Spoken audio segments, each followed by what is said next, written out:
Colosenses 2:15. Vamos a hacer una pequeña oración.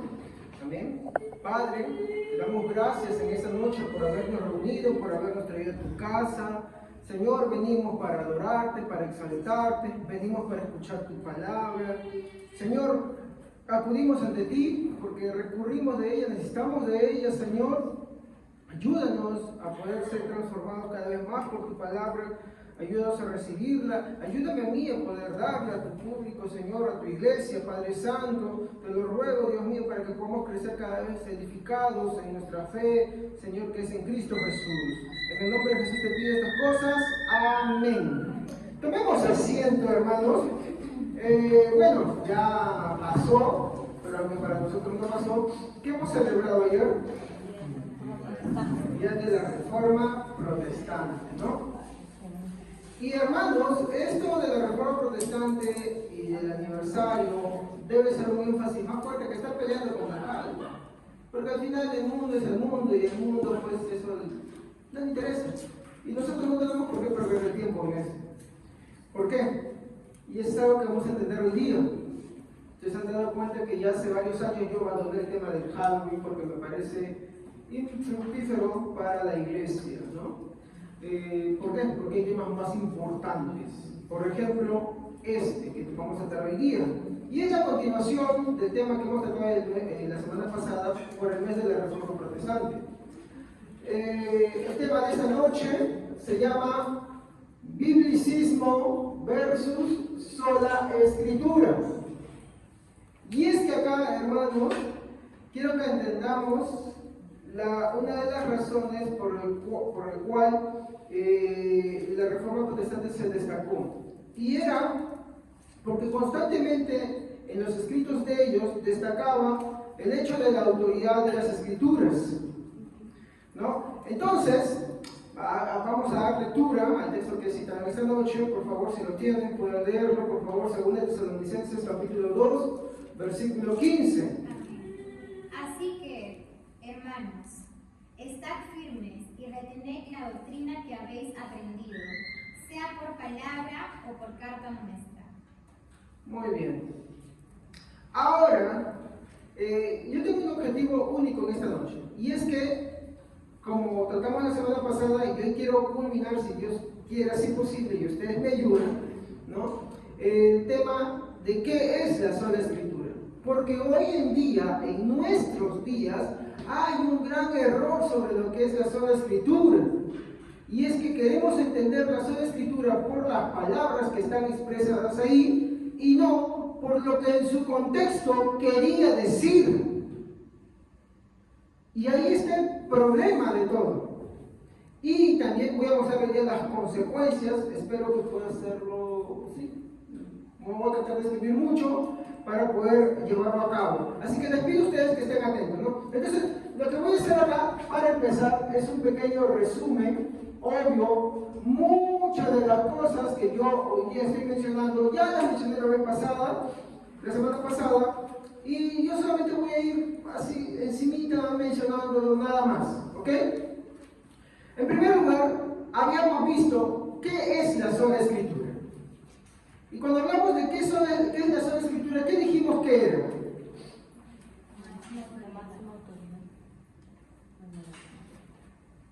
¿Sola Escritura qué era? Habíamos visto varias definiciones. Es un principio. Es un principio que nos dice, ¿qué cosa? Que las Santas Escrituras son la máxima norma, la última autoridad. Y entiéndase otra vez, cuando hablamos de lo último, no hablamos último en inferioridad, sino último en apelación, último en importancia, pero máxima, no para abajo, ¿ok? Porque algunos creo que me entendieron que cuando dije último, y le entendemos el último de la rueda, el último del coche. No, por favor, no me malentiendan. Entonces, cuando hablamos de sola Escritura, estamos hablando de que sola Escritura es un principio. Muy bien. Entonces, cuando hablamos ahora sí que es un principio, ¿qué vamos a entender? que es una norma o una regla que sirve para orientar y regular. ¿Estamos? ¿Para qué sirve? Para orientar. Cuando tú hablas de orientar, ¿a qué te estás refiriendo? Por ejemplo, si te dicen ve hacia la izquierda, o perdón, si tú quieres ir al Tupac, ¿en qué dirección debes ir? Hay dos letreros, uno te dice sigue para arriba y otro te dice sigue para abajo. ¿Cuál tomarías? El que va para arriba, porque todos sabemos que va para arriba. Entonces, lo que es la escritura es una norma, es una regla que sirve para orientar, pero también sirve para regular.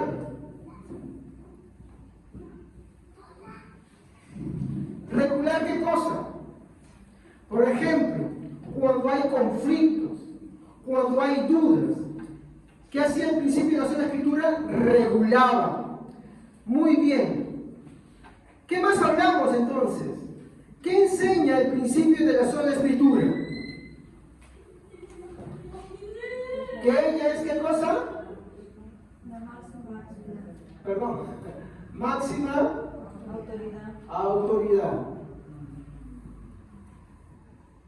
Ellas van a definir todo. Por eso es que cuando nosotros queremos ver qué enseñanza es verdadera, qué enseñanza es falsa, ¿a dónde vamos a acudir? A la Escritura. Muy bien. Entonces, esto es lo que ya hemos hablado la semana pasada. Entonces, las Santas Escrituras son la autoridad única o final de apelación en todo lo que afirma, en todo lo que le compete. Ella enseña todo lo que debe someterse en conformidad con las Santas Escrituras. Voy a explicarlo de esta manera. Toda práctica que nosotros consideremos religiosa y que por ende agrade a Dios, debe estar en conformidad ¿con qué? Con las Santas Escrituras. Por eso es un principio. Solo Escritura es un principio. Como les dije, ayer fue para muchos que no desconocen eso de repente, muchos se ven en Halloween, pero ayer también era el día de la Reforma Protestante. Incluso tengo una captura, ayer tenía que hacer una diligencia y puse la dirección de un lugar y decía sujeto a cambio de variación, cuando puse la dirección de todos. Dice sujeto a cambios por feriado, por el día de la Reforma Protestante, y ahí te lo vamos a pasar al final del servicio. Así lo decía, no decía Halloween, decía por el día de la Reforma Protestante, para que ustedes vean. ¿Ya? Entonces, el lema de la Reforma Protestante, el principio de la Reforma Protestante era la sola Escritura. ¿Por qué? Porque había mucha confusión, había mucho caos. Ahora, continuamos. ¿Qué es lo que regula el principio de la sola Escritura? Los credos, por ejemplo, el Padre Nuestro, perdón, el credo apostólico, ¿cuál es? A ver, ¿se acuerdan? ¿Qué dice el credo?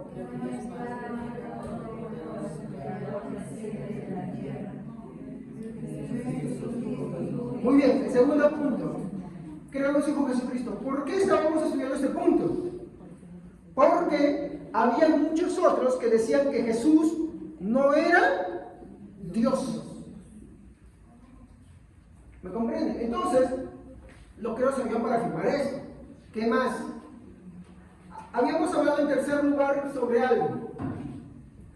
La regla de la fe. Yo quiero preguntarles algo. ¿Ustedes les gustaría ir a un lugar al cual los engañan? Creo que nadie. ¿No? Nadie quiere estar en un lugar en el cual los engañan. Pero ¿cómo distinguimos la verdad de la palabra de Dios ante un montón de cosas que hoy en día se dicen? Porque hoy en día tú viene un testigo de Jehová, te predica y te saca la Biblia. Viene un mormón, te predica y te saca la Biblia. Viene un adventista y te saca la Biblia. Viene otra persona de otra iglesia y te saca la Biblia. Todos te sacan la Biblia. Todos te mencionan la Biblia. Pero ¿cómo sabemos quién miente y quién dice la verdad? ¿Cómo? ¿Cómo lo medimos? Pero vamos, te usan la Biblia. A ver, dime, cuando el testigo de Jehová te toca tu puerta y te abre ¿Qué cosa te abre aparte de la atalaya? ¿Qué te hace leer? La Biblia te la hace leer. Entonces, ¿cómo sabemos que lo que dice es verdad o no? ¿O cómo tú sabes que el que te está hablando te está diciendo la verdad o te está mintiendo? Porque como les dije en un principio, nadie quiere ir a un lugar al cual te van a guiar para el mal. Nadie te quiere guiar a un lugar al cual tú te vas a perder. ¿Por qué? Miren, hay que entender algo. Para uno ser salvo, uno tiene que creer en Cristo Jesús. Ese es un principio. No son las obras las que te salvan. No son las obras las que suman para eso. Son una consecuencia, sí, pero no son ellas. O sea, vamos a ser claros, como hablamos los días domingos en el tema del infierno. Estamos en este ciclo del tema del infierno, todavía nos queda todavía para rato con esto, con esta doctrina. Pero ¿qué hemos aprendido hoy? Hay gente muy caricativa, hay gente que hace muchas buenas obras, y por eso el cielo se abre de par en par para ellos. No. ¿Por qué? Porque la salvación no depende de los actos o de las obras, sino ¿de qué? De Jesucristo. Porque si una persona, por vivir moralmente bien, por hacer buenas obras, al final y al cabo esas obras lo salvan, entonces ¿para qué vino Cristo Jesús? ¿Para qué vino? ¿Para qué sufrió? ¿Para qué nació? ¿Para qué se encarnó? Si al final, pues tú puedes vivir haciendo buenas cosas y te vas al cielo. Vamos a ser claros. En este mundo existen solamente dos tipos de religiones. La religión del mundo que te enseña que tú, con tu vida, con tu conducta y tus obras, te vas al cielo, y la que te dice que solamente Cristo, y por medio de su sacrificio y de su expiación, solamente uno puede ser salvo de esa manera. Nada más. Tú mira a los musulmanes que creen en Alá, según tus obras pesan. Si tienes más obras buenas, no importan las malas, pasan por alto. Salvación por obras. No me voy a adelantar porque en este momento voy a hacer un cuadro y vamos a ver esto. ¿Ya? Vamos a encajar y van a ver ustedes en dónde estamos parados nosotros. ¿Ok? Vamos a este punto. ¿Qué es la regla de la fe? Ayer a algunos hermanos les mandé un documento para que lo lean, que hablaba sobre esto. Pero voy a ponérselo así en resumen en pequeñas palabritas. Primero, ¿para qué sirve una regla? Para tener una medida, para medir algo, ¿no? Muy bien. La regla de la fe. ¿Cómo medimos que lo que creemos es verdadero o es falso? Solamente voy a mencionar esto y después lo voy a explicar. La regla de la fe es todo aquello que siempre se ha creído y se ha enseñado en todo tiempo y en todo lugar. Entonces, ¿qué es la regla de la fe? Es todo aquello que siempre se ha creído. No voy a seguir escribiendo porque si no me canso. ¿Ya? Vamos a poner un ejemplo. Un apóstol, el apóstol que estuvo en el momento en que Jesús estaba siendo crucificado. ¿Su nombre? ¿Se acuerdan de él? Juan. Muy bien, vamos a ponerlo correcto. Él es el apóstol Juan. Muy bien, vamos a poner un pequeñísimo ejemplo y después voy a borrar esto. A ver, Juan creía que Jesús era el Hijo de Dios. Sí. ¿Creía que Jesús era Dios? Sí. Muy bien. Ahí tenemos un ejemplo. Ahora, ¿ustedes saben que Juan tuvo discípulos? ¿Sí o no? Sí, tuvo discípulos. Uno de ellos murió quemado. ¿Saben cómo se llama?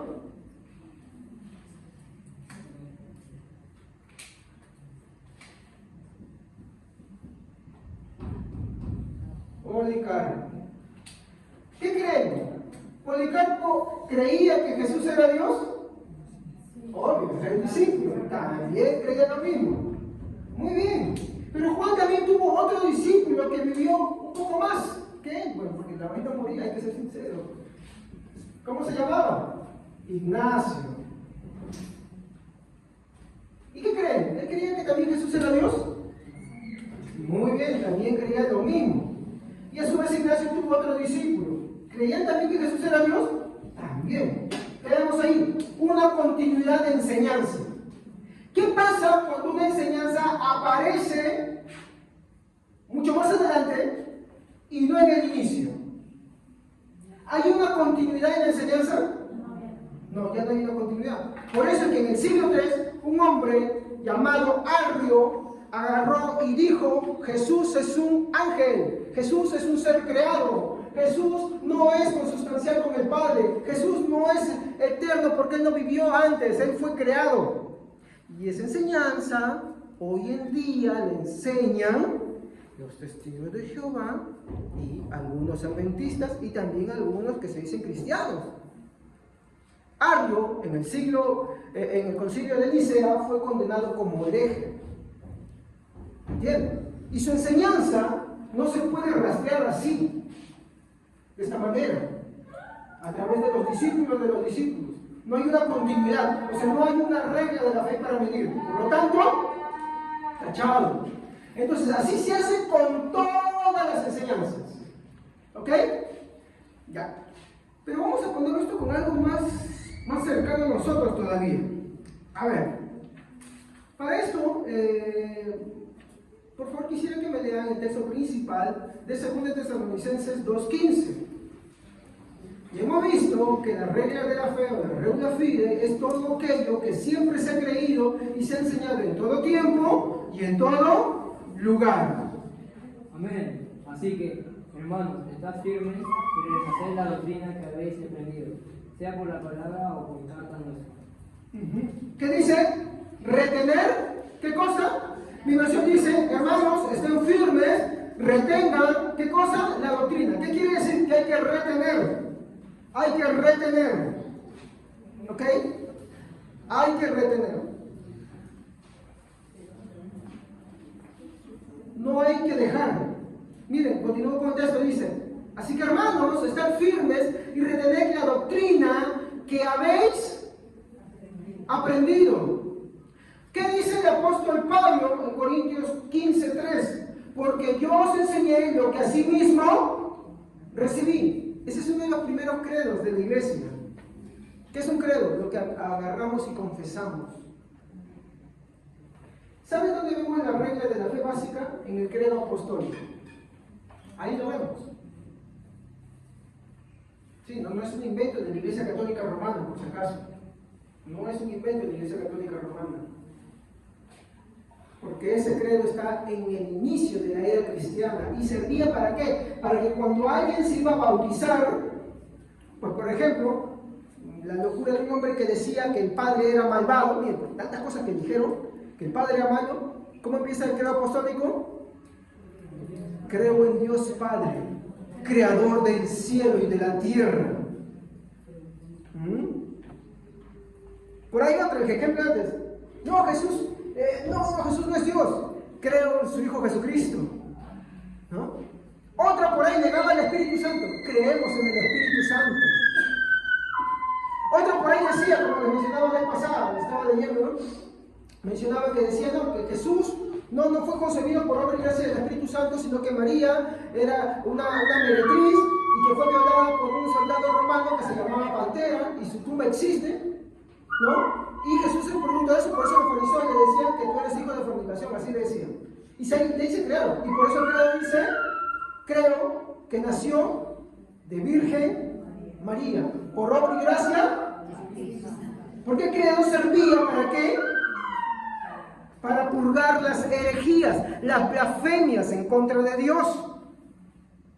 Y otra vez aclaro, el credo apostólico no es una invención de la Iglesia Católica Romana, por si acaso. Eso quiero aclarar. Continuamos. Ahora quiero llegar al punto, bueno, les mencioné la semana pasada que tenemos muchos credos en la Biblia. Tenemos Deuteronomio 6:4 que nos habla, oh Israel, Jehová nuestro Dios, uno es. ¿No? Tenemos en 1 Corintios 8:6, Romanos 10:9-10.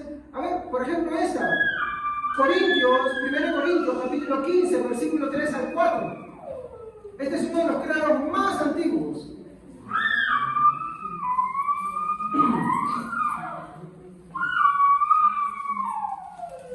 Amén.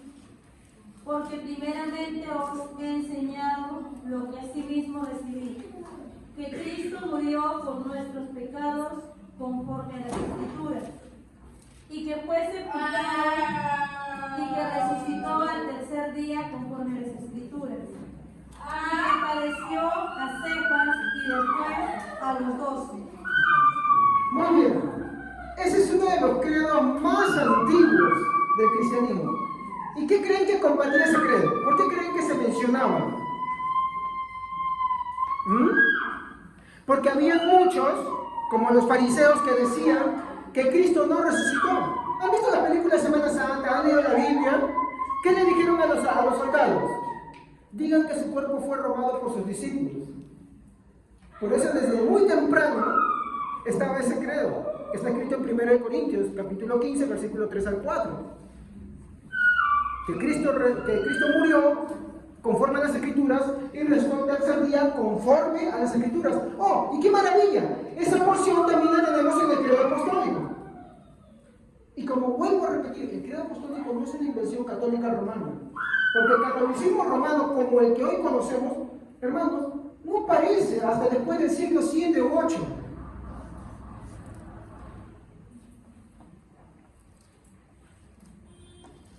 ¿Qué más habíamos dicho para entrar al tema de esta noche? En resumen, ¿por qué son importantes los credos? Primero, porque son pequeñas declaraciones de fe fáciles de aprender. Segundo, son pequeños resúmenes de los puntos principales de la fe cristiana. Puntos esenciales como que Cristo es Dios, como que el Padre es creador de todas las cosas, como la forma en que vino Cristo a este mundo, también cómo murió y de su resurrección. También son respuestas de lo que la Escritura pide que nosotros creamos. Miren, voy a hacer así bien claro como digo esto y no quiero sonar duro, pero miren, yo sé que las personas muchas veces pueden decir yo soy libre de creer como quiero. Bueno, sí, en cierta manera, pero para la salvación no es así. Si tú no crees que Cristo es Dios, tú no eres salvo, por más que estés en una iglesia. Si tú no crees que el sacrificio de Cristo es suficiente para la salvación y para el perdón de tus pecados, tú no eres salvo. Hay que ser sincero. No es cualquier cosa. O sea, sí, cierto, eres libre de creer como quieras, pero no eres libre de creer en Cristo como tú quieras, sino como lo dicta el principio de la sola Escritura. ¿Qué más? Los credos ponen límites, evitando que caigamos en herejías o blasfemias contra Dios. Y estas a la vez están sujetas en conformidad a las Santas Escrituras. Porque sí, como le dije, había personas que decían una y otra cosa terrible contra Cristo. En el inicio de la era cristiana esto abundaba, hermanos. Primero por los judíos, después por otras corrientes griegas que atacaban el cristianismo constantemente. Ahora, vamos a tratar el segundo punto. Y este es algo que a muchos les atemoriza. Vamos a borrar esa parte. Pero nos va a servir para distinguir algo, ya que, como les dije, nosotros estamos celebrando el mes de la Reforma Protestante.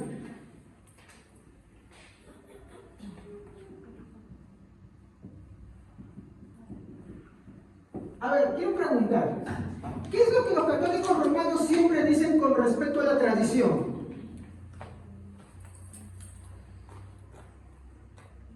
¿Alguien sabe? ¿Alguna vez tú has hablado con un cura, con un catequista? ¿Qué te dicen sobre la tradición? Claro, ellos dicen, no, nosotros seguimos al Papa, la Biblia y la tradición, ¿sí o no?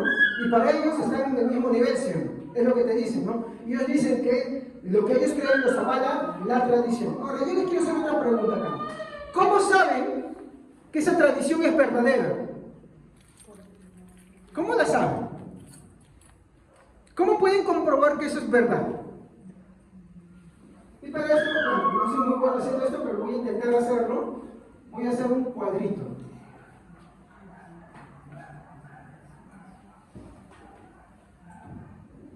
Y acá arriba voy a poner conte tradición 0, tradición 1, tradición 2, tradición 3.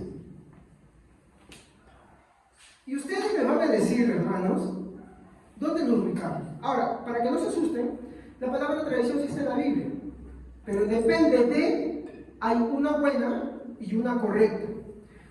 Miren, el texto que necesitamos en 2 Tesalonicenses 2:15 es una palabra que en griego, la palabra doctrina, en griego quiere decir paradosis, que quiere decir transmisión, instrucción, doctrina y tradición. Esto lo podemos ver porque, miren, cuando nosotros hablamos otras versiones de otras Biblias, por ejemplo, la Septuaginta. ¿Qué nos dice la Septuaginta? ¿Alguien tiene la Septuaginta?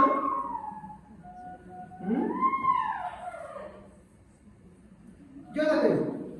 Luego, pues, hermanos, afirmaos y retened las tradiciones que os han enseñado, sea de palabra o sea por carta nuestra.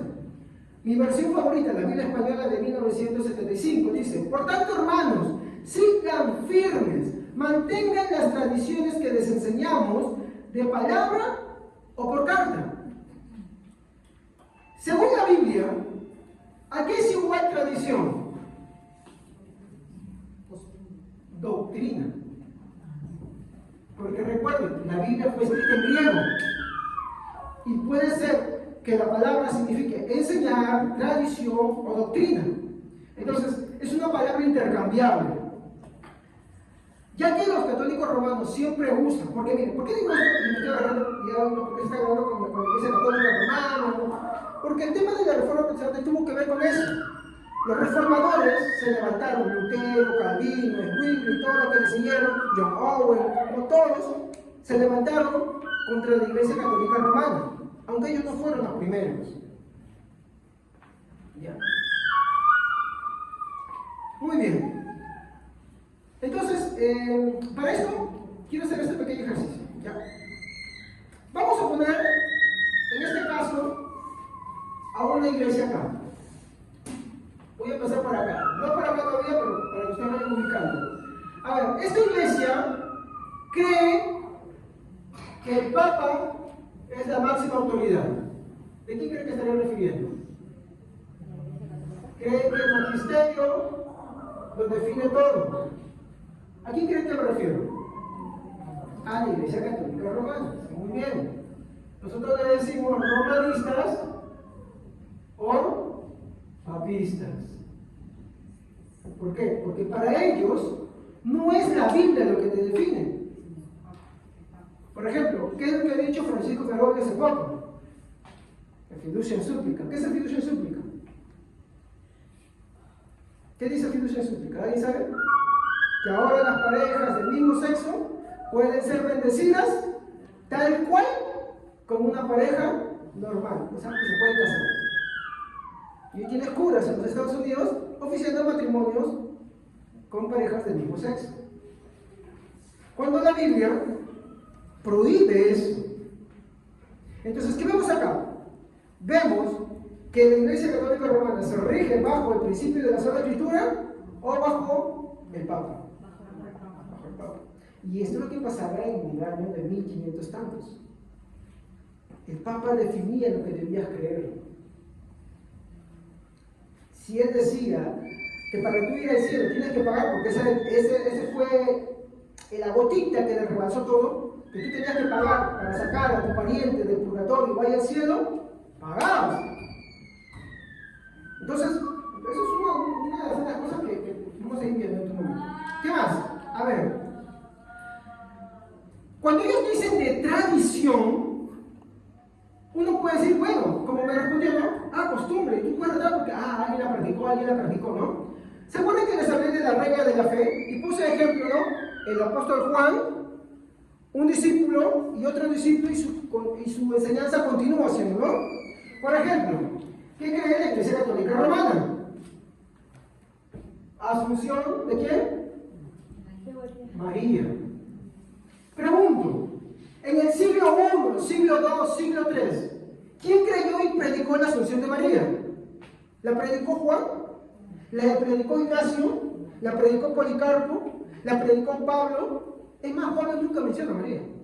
¿La predicó su discípulo Clemente de Roma, que escribe cartas, que hasta el día de hoy existen? Primera de Clemente y segunda de Clemente existen. De hecho, son dos cartas que están dentro de la Biblia ortodoxa. No le enseñaron. ¿Y qué decía la regla de la fe? Que es todo aquello que se ha enseñado siempre, en todo lugar y en todo tiempo. Entonces, ¿la Asunción de María la vemos en los primeros siglos? No.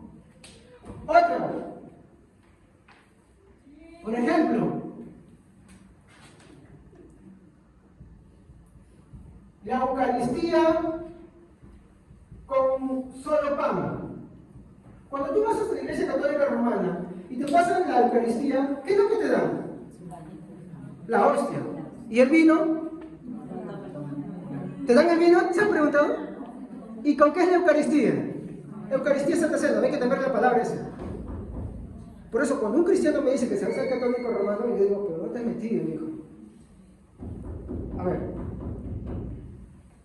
Cuando tú ves, hay un credo, que me salté, no lo mencioné, pero por favor, para fines didácticos nos va a servir. Primera de Corintios, capítulo 11, versículo 23 al 26, que me va a explicar esto que voy a decir ahorita.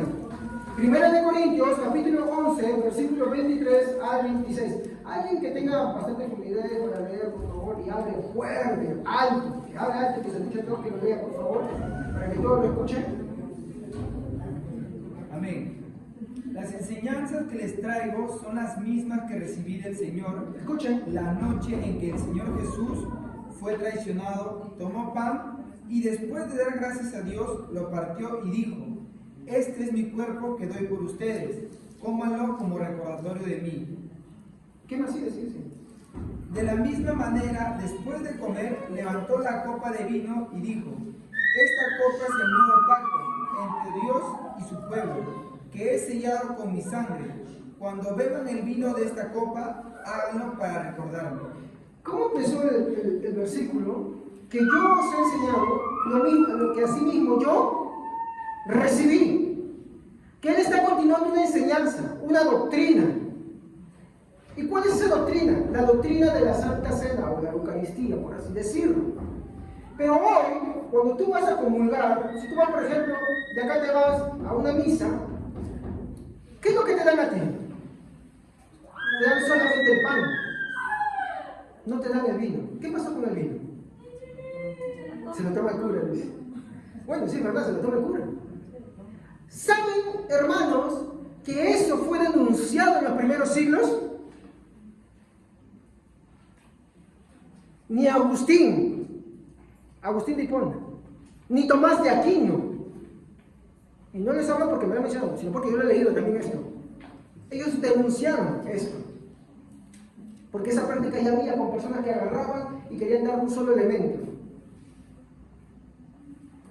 Esa costumbre, ¿tú la puedes rastrear desde el inicio de la iglesia como una costumbre o como una doctrina aprobada? No. Más bien sí denunciada como una blasfemia, pero hoy se va y se hace. Otra, a ver, la infalibilidad papal, que el Papa es infalible, que no se equivoca cuando él da ex cátedra. ¿Se enseñó en los primeros siglos? No, esa es una inversión que es reciente, nomás del siglo antepasado, cuando un grupo de franciscanos, para poder agarrar y seguir combatiendo contra el protestantismo, ¿qué quieren hacer? Darle más poder al Papa. ¿Para qué? Para que pueda dar resultados, porque muchos sacerdotes estaban migrando al protestantismo. Entonces, ¿qué hicieron? Le dieron más poder. ¿Pero tú lo puedes hacer en el inicio? No. En los primeros 6 siglos tú no vas a ver esa enseñanza. No vas a ver a alguien que la vale. No, pero Pedro, voy a decirles algo. Pedro no fundó la iglesia de Roma, fundó la iglesia de Antioquía, junto con Pablo. Eso es para empezar. 2, en Roma, la iglesia que había en Roma, no era una iglesia con una figura de un papa, era una iglesia con una figura de un colegio. O sea, había un cuerpo de ancianos, de maestros. Porque vean ustedes, cuando Pablo escribe, ¿por qué no menciona a Pedro? Y Pablo dice algo: yo nunca me metí donde otro apóstol trabajó. Y por ahí también se cae todo eso. El purgatorio. ¿Tú ves la enseñanza del purgatorio en los primeros siglos? No, no está. Y así podemos ir mencionando un montón de enseñanzas. ¿Qué quiere decir? Que la Iglesia Católica Romana tiene una tradición que no existe. Si no, te hago una prueba. Ve con un cura. Cuando te hable de la tradición, dile: muéstremela para leerla. Y no te la va a poder mostrar. ¿Sabe por qué? Porque no existe. No te la puede mostrar. Lo que sí yo le puedo decir es que es un reciclado de muchas creencias que en su tiempo fueron denunciadas. Esto se lo digo como experiencia de alguien que ha tenido la oportunidad de poder estudiar estas cosas. No porque me da contado, sino que a mí me ha gustado siempre comprobar estas cosas, leerlas de primera mano. Así que, por ahí vemos que la tradición 2 se cae. Muy bien, tenemos otra, la tradición 3. La tradición 3 te dice que los concilios son infalibles. Acá no vamos a ya me entienden ustedes. A ver, igualito que para los católicos romanos, los ortodoxos son esos que se visten de negro, igualito que los católicos romanos que se ponen de rojo y blanco, pero ellos en negro. ¿Ya? Barba bien grande, todo eso. Acá en Perú hay unas cuantas iglesias ortodoxas. Aunque ellos conservan mucho de lo que es la tradición verdadera, o sea, de verdad se hace una recopilación, ellos tienen intactos los credos y los concilios, no como la Iglesia Católica Romana, ¿ya? Te voy a ser bien sincero, ¿por qué no soy ortodoxo? ¿Por qué? Porque para ellos los concilios son lo que para la Iglesia Católica Romana lo es el Papa. ¿Qué quiere decir? Que el concilio no se equivoca. Y la verdad, ahora que estamos estudiando los concilios, sí se equivocan. Sí se equivocan. Por ejemplo, el concilio que estamos estudiando, el Niceo. Sabemos que Dios lo dio para dar el credo niceno, que hablaba de qué, de lo que los cristianos debemos creer al respecto de Jesús, pero hablaron otras cosas más que no tenían nada que ver con Cristo y que eran reglas. Entonces para nosotros no es infalible. ¿Por qué? Porque para nosotros, ¿qué examina un concilio? Las Sagradas Escrituras. ¿Por qué? Porque el concilio no es nuestra máxima autoridad, sino las Santas Escrituras. Ellas van a definir qué cosa es correcto y qué cosa no es correcto en un concilio. Es correcto todo aquello que tiene que ver con quién, con nuestro Señor Jesucristo. Bueno, ¿qué más? Bueno, básicamente ahí, esto es lo que puedo decir en breve de lo que es la tradición 3 de la Iglesia Ortodoxa, ¿no? Unas cosas más, es mística. Por ejemplo, ellos no te explican mucho cómo son las cosas. Acá, nosotros en este lado del continente, cuando nos hablan de algo, nos gusta que nos expliquen, ¿sí o no? Ellos, cuando te quieren decir algo, te dicen, es por fe y nada más. Y no hay explicaciones. Es una creencia que no ha madurado, por así decir. Por eso lo dejan todo en el misticismo, ¿no? Es algo místico más que todo, ¿no? Sucede y sucede porque sucede. Es bien simple, ¿eh? Es bien simple. Sus predicaciones, algunas que me gustaría, son de 15 minutos, 10 minutos, nada más. Y el resto, pura ceremonia. Al igual como la Iglesia Católica Romana, a veces, ¿no? ¿Cuál es el tema principal? Eso está en sus catecismos de ellos. ¿Cuál es el tema principal? La Eucaristía, no es la predicación. ¿Sí o no? Ese es el punto esencial. Muy bien. Ahora quiero hablar de la tradición C.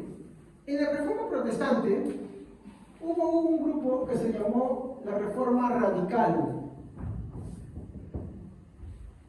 Ellos, ¿qué hicieron? Ellos dijeron, no solamente vamos a acordar con la Iglesia Católica Romana nos vamos a cortar con todo. Credos, concilios, no vamos a dejar nada de nada. No va a haber nada que dejemos con ellos. Es como decir, ¿se acuerdan antiguamente cuando no teníamos agua y cuando uno bañaba? ¿No? Bueno, yo digo hace mucho tiempo. Cuando uno bañaba al bebé, ¿cómo lo bañaba? Con su tinita, ¿no? ¿Y qué hacías cuando se te llenaba la tinita y ya estaba sucia?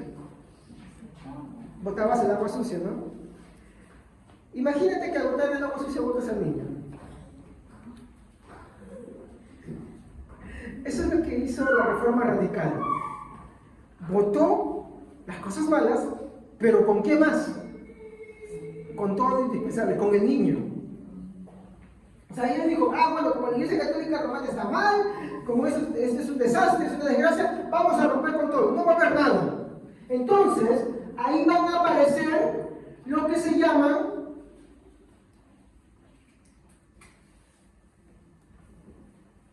los biblistas. ¿Quiénes son los biblistas? Son aquellas personas, se lo voy a poner así de fácil, son aquellas personas, y hay muchos, que ellos dicen, ¿para qué ir a una iglesia? ¿Para qué me voy a congregar? Yo agarro mi Biblia, en mi casa yo la leo y yo oro. ¿Me entienden? Ese es el biblicismo.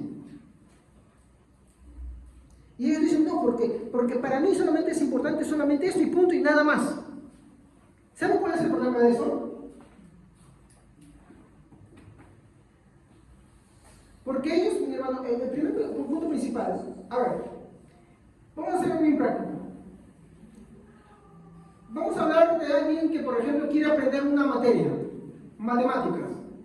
¿Ya? Muy bien. ¿Y la puedes aprender en casa? Sí, ¿no? Sí, la puedes aprender.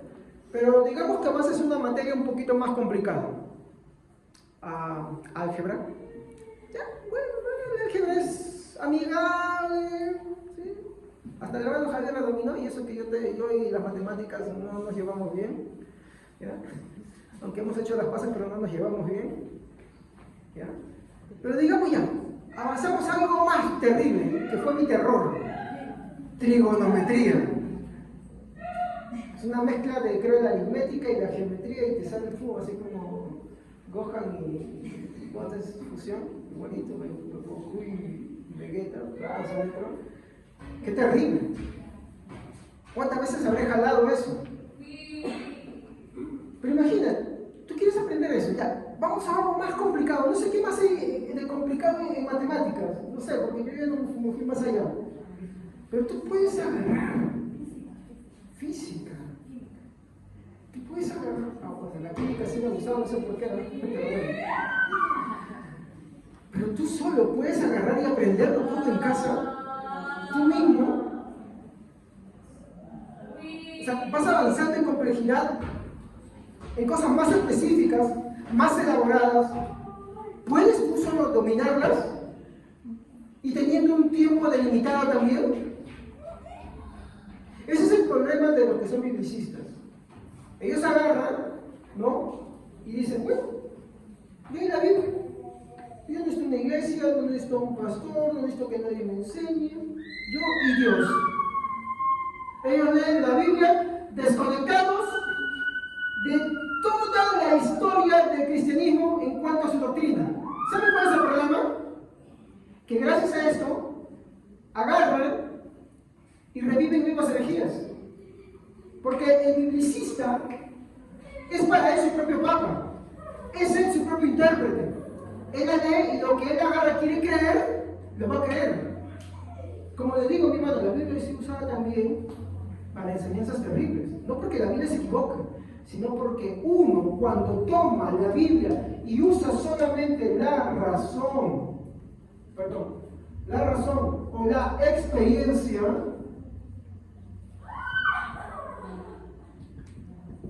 falla. ¿Por qué? A ver, por ejemplo, hablemos de algo. O hablemos de los testigos de Jehová, que son su equivalente hoy en día. ¿Por qué para los testigos de Jehová Jesús es un ángel? ¿Por qué? Por más que la Biblia dice que Él es la imagen de Dios vivo.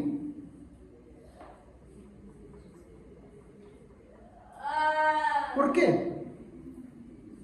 Porque en su razonamiento, en su pensamiento, ellos quieren cuadrar, y cuando ven un texto que dice Él es el principio de la creación, y entienden con principio que Él es el primero en ser creado, ignorando todo el resto de lo que toda la Biblia dice. Y ahí surgen las herejías y las blasfemias en contra de Cristo. Ese es el problema. Por ejemplo, a mí, yo me recuerdo que me enseñaban, cuando yo empecé en el cristianismo, ¿no?, una enseñanza que decían en cuanto, por ejemplo, a Israel, ¿no? Y esto surgió en la Reforma Radical. ¿Cuál es esta enseñanza? De que los israelitas en el Antiguo Testamento, como Cristo todavía no había venido, se salvaban por medio de ¿qué? De guardar los mandamientos. O sea, se salvaban por sus buenas obras. ¿Pero qué dice la Biblia? ¿Qué decía el apóstol Pablo con respecto a la ley? Que no hay ningún hombre que haya podido cumplirla. ¿Qué decía Santiago? Porque si fallas en una coma, en una tilde, eres transgresor de toda ella. Y ellos no entienden que el sacrificio de Cristo es extensivo, no solamente para los que estaban en ese momento, sino para los que van a venir después, sino también para los que estaban en el pasado. Porque recuerden, para Dios no hay tiempo. Entonces, ahí se van metiendo esas enseñanzas de salvación por obras. Y ese es un problema. ¿Qué más? A ver. O por ejemplo, gente que agarra y empieza a dar interpretaciones de la Biblia basadas en sus sueños. Mira, me soñé esto. ¿Te acuerdas que leí la Biblia? Y mira, me soñé esto. Y la interpretación la dan en base a ¿qué? A sus sueños. O a sus experiencias. Por ejemplo, hay cristianos que vienen y mientras que se sienten muy bien, mientras que se sienten cómodos, mientras que se sienten felices, ellos piensan que Dios está con ellos. Ni bien tienen problemas, ni bien tienen circunstancias difíciles, ni bien tienen complicaciones, o le fallan a Dios, ¿qué dicen? Dios no está conmigo, Él no me quiere, Él no me ama. ¿A qué redujeron la interpretación de la Biblia? A sus experiencias, a sus sensaciones, a sus emociones. Y no es así. Sino que diría el apóstol Pablo. El apóstol Pablo lo tenía todo. Y al final lo perdió todo. Y murió decapitado. ¿Y qué decía él? Para mí, el vivir es Cristo. Para mí, el vivir es Cristo. El morir es ganancia, decía. Y con gusto me gastaré. Porque el Evangelio no depende de las emociones, no depende de las sensaciones. Y ese era el problema en ese tiempo. En ese tiempo en el cual, mi hermano, todo imperaba una confusión, cada quien entendía lo que entendía, mi hermano. Hoy en día, por ejemplo, tú abres TikTok y cuando quieres ver algo sobre el cristianismo, sobre la Biblia, ¿qué encuentras? Todos dicen de todo, ¿sí o no? Y yo te daría un ejercicio simple. Agarra el credo apostólico y escúchalo bien y compara lo que dicen con lo que dice el credo. Te das cuenta que siempre fallan en algo. ¿Por qué? Porque ellos se han desconectado. Y te das cuenta que esas personas solamente viven ¿por qué? Por el like. ¿Sí o no? Viven por el like, viven por las vistas. Y se han vuelto maestros de sí mismos. ¿Y esto sabe por qué sucede? ¿Por qué? Porque agarran la Biblia para ellos mismos simplemente. Pero también te puede ver en tu vida. Si tú has agarrado la Biblia y ella es un pretexto para que tú no busques de Dios, para que tú no quieras ser instruido en Dios, eres un biblista. Tú eres tu propio papa, tú eres tu propia ley, tú eres tu propio soberano, ya no es Dios. Y eso es fatal. ¿Qué dice el libro de Hechos?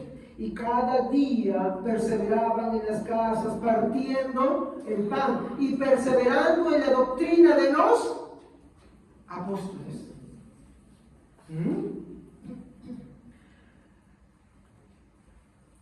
¿Eso qué hizo? Que todas las herejías volvieran. ¿Por qué? Porque si ya no hay credos, ¿ahora qué hago? Yo pongo mi propia forma de creer. Yo pongo mi propia forma de interpretar. Ya no hay regla. No es que no importa nada, solamente importa lo que yo entienda, nada más. Y acá hay que entender algo. Escúcheme bien. A ver, cuando tú lees la Biblia, quiero preguntarte, ¿tú eres el primero en leerlo en la historia? No. Porque antes de ti, muchos otros que han dedicado toda su vida, todo su tiempo ya la han leído. Por ejemplo, Lutero, Calvino, Zwinglio, John Knox, John Owen. ¿Ustedes creen que ellos inventaron una nueva religión? No. Ellos lo que querían era reformar. Por ejemplo, Lutero, ¿qué cosa era? Era un monje agustiniano. Muchos de los reformadores proceden del seno de la Iglesia Católica Romana. Ellos no querían crear otra iglesia, ellos querían reformarla. Pero al final lo quisieron matar porque así solucionaba la Iglesia Católica todos sus problemas. No me está complicado, entonces te mato. Así lo quemaron a Juan Hus por el tema de la Santa Cena. ¿Se acuerdan que les mencioné sobre el pan y el vino? A Juan Hus lo quemaron por eso. Porque él, viendo los escritos de otros anteriores, se había dado cuenta que esa Santa Cena estaba mal. Que te den solamente el pan. Estaba mal, estaban equivocados. Y cuando él quiere agarrar y formular eso, y entre otros temas más que habló, ¿cuál fue la solución? Lo mandamos a quemar a la hoguera. Entonces, Lutero, él no quería crear otra iglesia, sino que ¿qué pasa? Lo quisieron matar también. A él lo quisieron matar. Entonces, ¿qué sucede ahí? Se empiezan a unir a su causa uno, otro y otro y otro. Empiezan a, mi hermano, un éxodo de muchas monjas, muchos clérigos, mi hermano, muchos monjes, que empezaron a unirse a las fuerzas de Lutero. Y esa reforma empezó a masificarse en otros sitios. En Suiza, en Ginebra, en otros lugares. Entonces, ¿qué creen que decían ellos? Nosotros estamos recuperando la verdadera catolicidad. ¿De qué? De todos sus añadidos. Estamos recuperando la verdadera catolicidad. Nosotros somos la verdadera iglesia católica, evangélica. Evangélica porque se protege el evangelio. Católica porque era universal.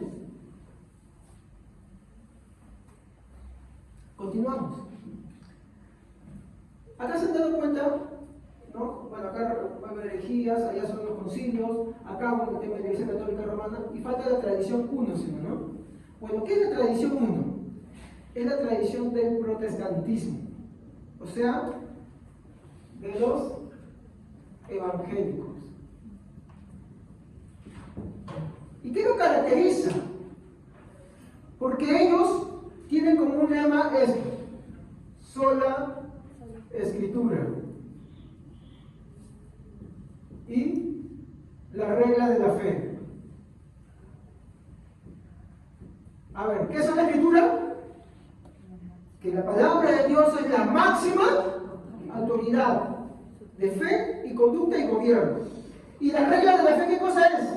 Es todo aquello que se ha creído en todo tiempo y en todo lugar. ¿Qué quiere decir? Que lo que nosotros creemos tiene que ser rastreado desde los inicios del cristianismo.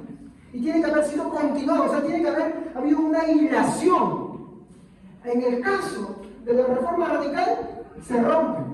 En el caso del catolicismo romano, también se rompe. Y en el caso de la iglesia ortodoxa, también se rompe. Porque muchas de las creencias que están ahí no tienen una continuidad. ¿Qué creemos entonces? perfección, que son esas doctrinas que tú puedes rastrear y puedes leerlas y puedes comprobarlas desde el inicio del cristianismo. Por ejemplo, el credo apostólico. El credo apostólico es nuestra verdadera tradición. El credo de Nicea, cuando habla de Jesús, que dice Dios de Dios, luz de luz, verdadero Dios, verdadero hombre. No creado. Y cuando tú puedes preguntarle a un cristiano sobre su tradición, él sí te la puede mostrar para que tú la leas, la puedes comprobar. Cosa que no sucede en la Iglesia Católica Romana, cosa que no sucede en los grupos radicales.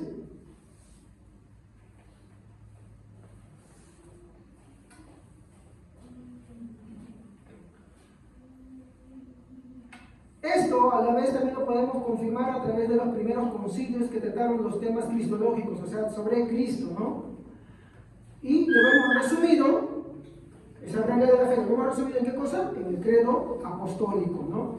Entonces, lo que hizo la Reforma Protestante es recuperar la verdadera catolicidad y la purgó de sus añadidos. Entonces, ¿cuál es la tradición correcta? La que practica el protestantismo. ¿Qué quiere decir? Que cuando ella lee la Biblia, ella no la lee simplemente agarrando y diciendo, oh, soy el primero en leer, soy el que está descubriendo la pólvora. No. Lo hace ¿cómo? Considerando todo lo que se ha creído y lo que se ha enseñado en todo tiempo y en todo lugar, desde el inicio, de forma ininterrumpida y continuada.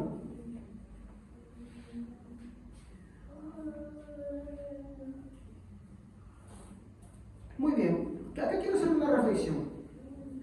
En nuestros días, en primer lugar, en nuestros días existe un mal entendimiento de lo que es sola escritura, creyendo que por decir sola es yo y mi Biblia, y todos contra mí. No, eso no es sola escritura.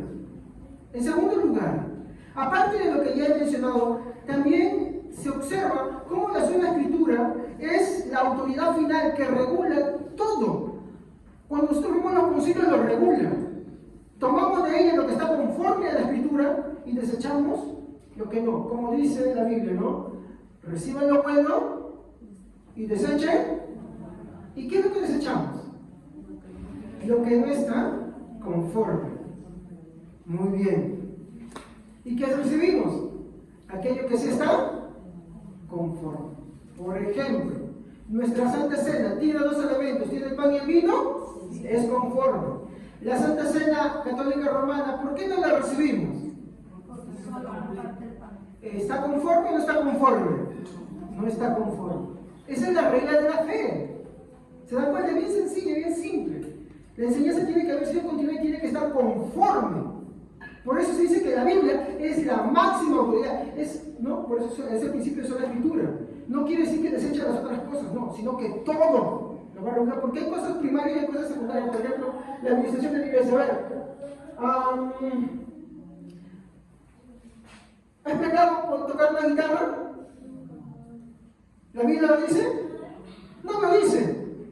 No dice nada sobre esto, ¿sí o no? ¿Es pecado? ¿Se puede tocar el piano en la iglesia? ¿Dice algo la Biblia sobre eso? ¿Cómo lo definimos? ¿Cómo lo definimos entonces? ¿Cómo sabemos que podemos practicarlo o no practicarlo? Y es que ahí es donde apelamos a muchos criterios. Por ejemplo, la razón, las costumbres. Y la sometemos bajo el principio de la escritura. Entonces yo puedo decir, bajo la moral.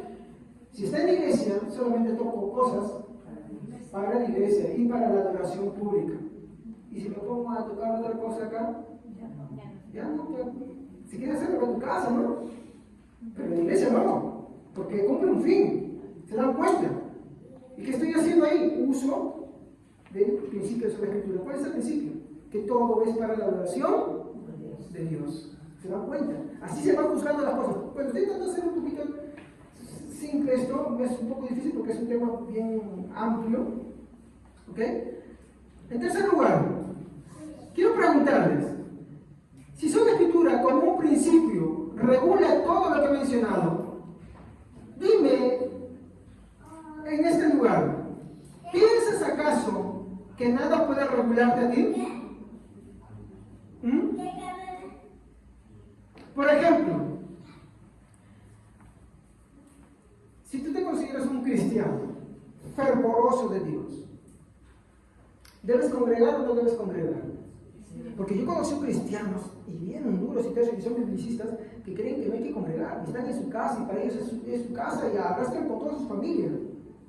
Muchos de ellos no duran más de 1 año, 2 años.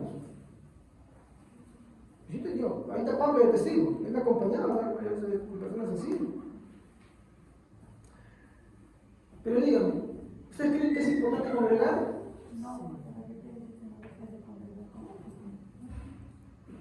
No me adelante, hermano.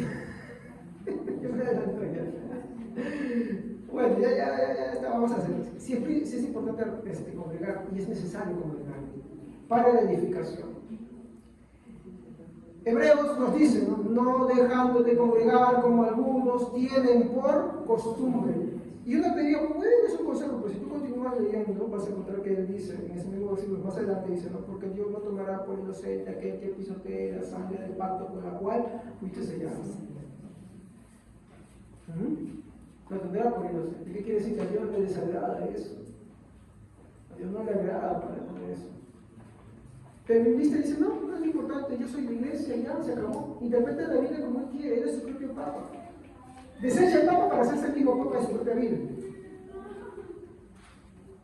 Por eso te pregunto, ¿tú crees que la sola escritura debe regir tu forma de pensar? ¿Debe regular tu forma de pensar a este principio? Sí, lo debe. Tuyo y mío también. Sí, yo tengo problemas también, situaciones difíciles, complicaciones muy fuertes también, necesidades también. Pero el principio de la escritura me manda a perseverar, a seguir adelante, porque es lo que a Dios le agrada, porque es lo que se ha querido siempre.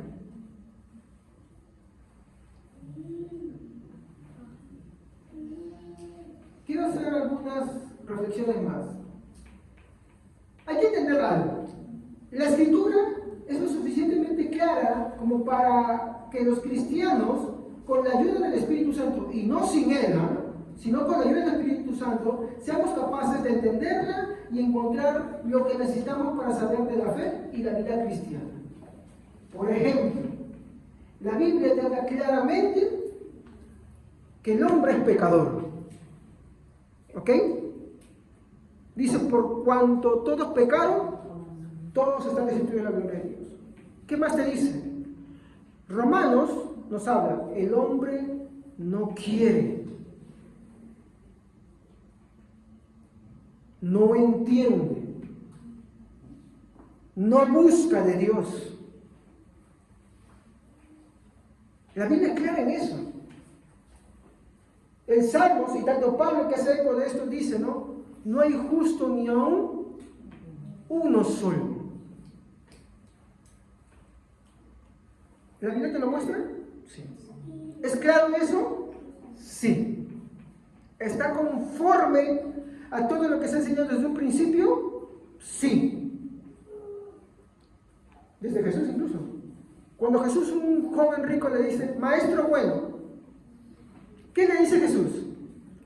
¿Por qué me llama bueno? Bueno es uno solo, Dios. Y no es que Jesús ahí estaba negando su divinidad, sino que este joven se acercaba con pretensiones. Como él había sido una persona muy moral, había hecho buenas cosas, había guardado, dice él, según los mandamientos, entonces Jesús le dice, algo. ¿Por qué me llamas bueno? Bueno es solo uno, Dios. ¿Y saben qué hace? Le hace una prueba. Muy bien. Dices que todo lo has guardado. Vende todo lo que tienes, deja todo lo que tienes, regálaselo a los pobres y ven y sigue.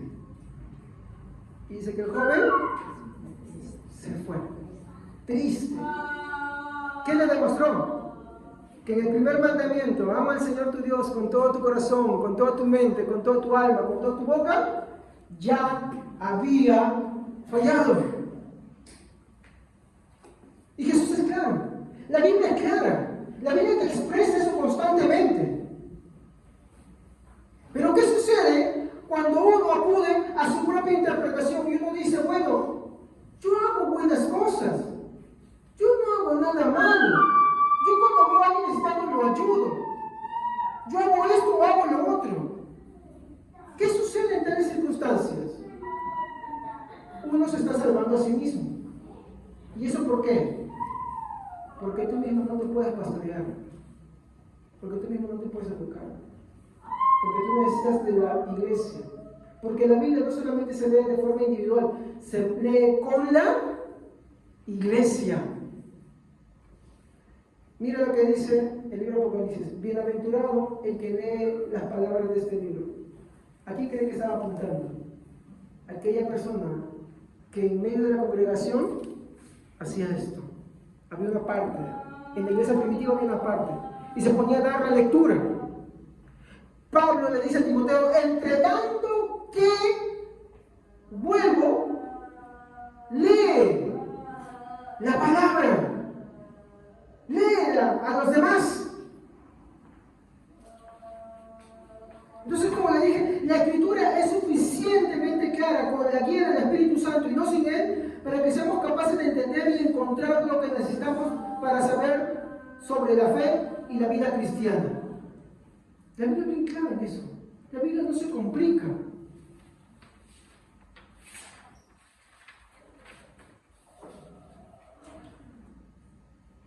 Entonces, ¿para qué sirve el principio de la escritura?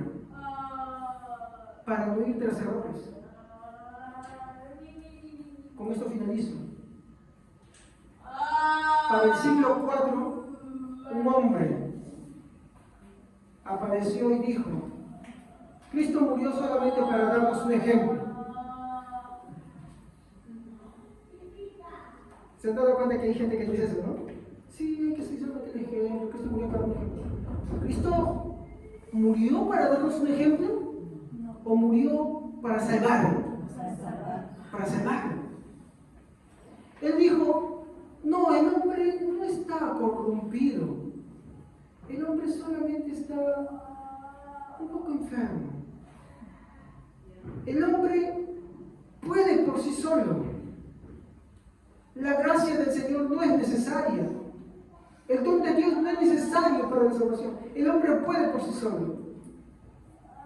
Díganme si esta creencia hoy no abunda en este tiempo. Gente que dice: no es necesario. Eso es para los que hacen el mal. Eso es para el ladrón, para el borracho, para el mujeriego. Para mí no, yo a quién le lastimo, yo a quién le hago daño. Ese hombre se llamaba Pelagio y fue condenado como hereje. Porque si el hombre, y acá está el punto principal, porque si el hombre puede por sí mismo y por sí solo, sin la gracia del Señor, ser salvo, ser justificado, ¿para qué Cristo vino? Esa, mi hermano, es nuestra verdadera tradición, nuestra verdadera doctrina. Amén. Entonces, en este, bueno, ya finalizado mes de la Reforma Protestante, les invito a que apreciemos este libro santo y sagrado. Pero no solamente eso, sino que hagamos como aquellos que en su momento la tomaron. No solamente para leerla ellos solos, sino para leerla en comunión con sus hermanos. Pero no solamente para los que estaban presentes, sino que ellos consideraban todo lo que ya habían leído los otros anteriores, aquellas personas que los habían precedido, desde el momento de los apóstoles. Recuerda que les mencioné lo que dice el libro de Hechos: y cada día partían el pan en las casas y perseveraban en la doctrina de los apóstoles. ¿Y qué creen? Los discípulos continuaron haciendo lo mismo. Nosotros hoy debemos hacer lo mismo. Estamos llamados. En el versículo que habla del congregar dice: para amonestarnos en las buenas costumbres.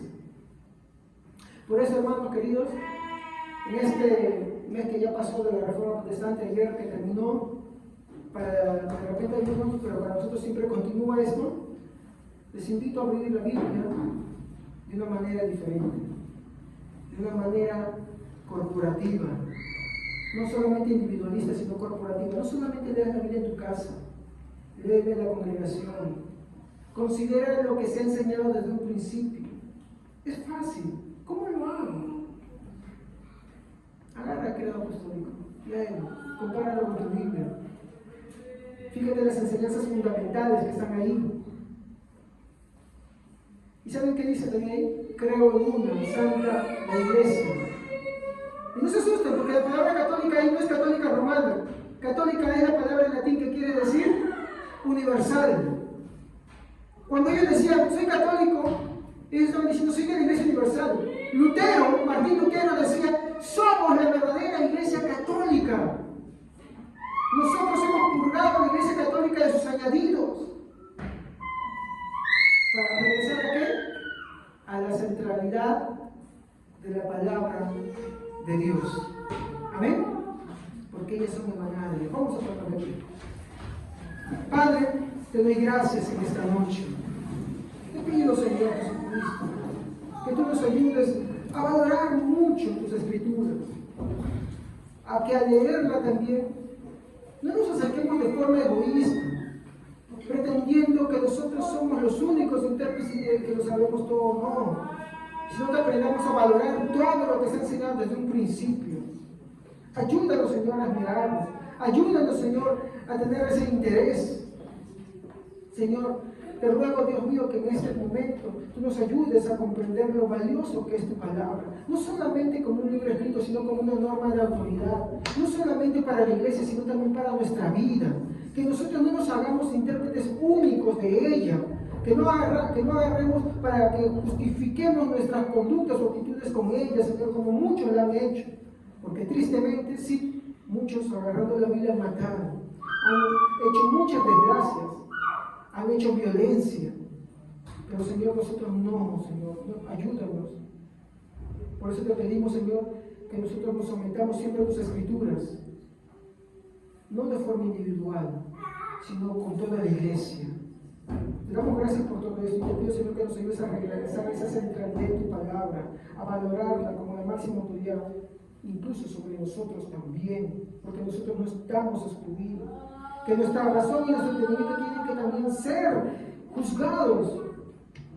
Como dice tu palabra, llevando en cautividad todo pensamiento que se levante contra la verdad de Jesucristo. Ayúdanos, Padre Santo, a reconocerlo. Te lo ruego en el nombre de Jesús. Amén. Amén, hermanos. Vamos a seguir alabando a nuestro Señor. Pero yo voy a leer un